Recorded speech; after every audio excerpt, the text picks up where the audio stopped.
Hi everyone, welcome to my channel Madhuri vlogs B. అందరికీ ముందుగా వరలక్ష్మి వ్రతం శుభాకాంక్షలు. ఈరోజు శుక్రవారం.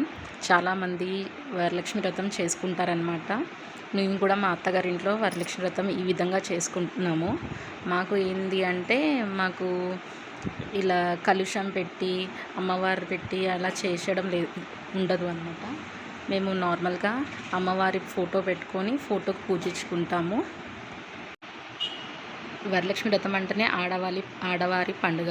ఆడవాళ్ళు అందరూ ప్రతి ఆడవాళ్ళు, పెళ్ళైన వాళ్ళు, పెళ్ళి కాని వాళ్ళు, ముఖ్యంగా పెళ్ళైన వాళ్ళు ఈరోజు ఖచ్చితంగా పూజ చేసుకుంటే చాలా మంచిది.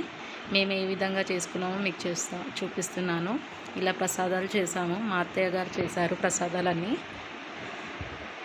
ఇలా అన్ని ఫొటోస్ అన్నీ కడిగేసుకొని బొట్లు పెట్టుకొని, దేవుడి ఫొటోస్ అన్ని కడిగి బొట్లు పెట్టుకొని పూలు పెట్టాము.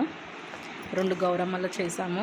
పండ్లు ఫలాలు ఈ విధంగా మేము దేవుడికి ప్రసాదాలు అందించి దీపాలు పెట్టి ఇలా అలంకరించి ఈ విధంగా చీరలు సమర్పిస్తాం. ఇలా చీరలు పెట్టి మేము మొక్కి దేవుడి దర్శనం చేసుకున్నట్లు చేస్తామన్నమాట. మీరు మీ ఇంట్లో ఎలా చేసుకుంటారో నాకు కమెంట్ బాక్స్లో తెలపండి. మీకు వరలక్ష్మి వ్రతం శుభాకాంక్షలు. Thanks for watching. Subscribe, like. Bye.